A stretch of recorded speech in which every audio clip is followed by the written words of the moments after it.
Probably the most crucial role is the one I've been talking about, which is spreading the news that resistance is happening, and in a way that is not just cops versus protesters, sort of riot porn, but in a way that says, okay, we could do this, and that is happening. I mean, alternative media has been a game changer in the spread of these global movements.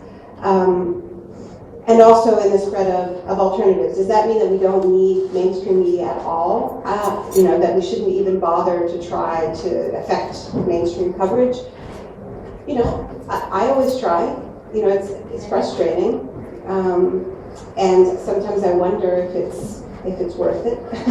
I mean, the truth is that when movements get large enough, they can't be ignored by the mainstream media, right? I think you can waste a lot of time as a movement trying to get the mainstream media to cover you and do what you want, when your energy would be much better spent building a movement, and a movement that is powerful enough and creative enough that ultimately the mainstream media will have to be knocking on your door to cover you. And that's certainly what has happened at various points in the resistance movement here in Greece. It certainly happened with Occupy Wall Street, where the corporate press, which had ignored inequality for so long, just descended on Zuccotti Park to cover that protest because it was where it was at. And not because people were sending out press releases, saying, please cover us, but because this is where the news was. You make news.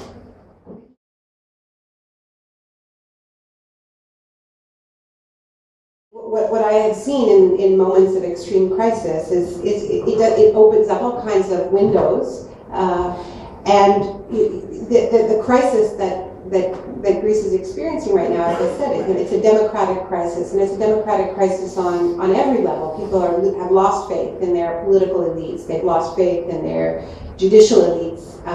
They've lost faith in the mechanisms of democracy, and they've also lost faith in the media to the extent that they had it before.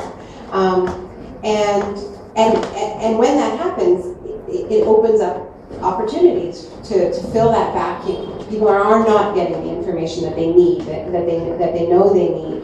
And you have, I think Aris was here who made the documentary, Debtocracy and Perestroika, where this was a huge phenomenon, right? I mean, and this was this narrativized the crisis for people at key moments, and it was done outside of the usual mainstream distribution channels. I mean, this is what's exciting, is to leave the little pocket and to be the place that people go to try to make sense. And this is, I always say that shock is about a loss of narrative. Something happens that you don't have a story to explain.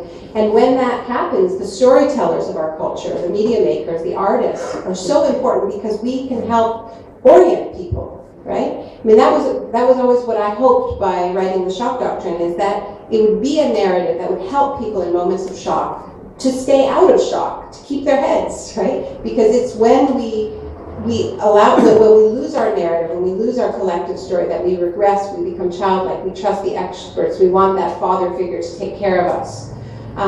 So that's why the failures of the mainstream media in these moments of crisis are so culpable. They're so morally culpable. When all the corporate media is doing is spreading fear and helping people be more disoriented. No, there's no alternative. It's austerity or apocalypse, as I was saying yesterday.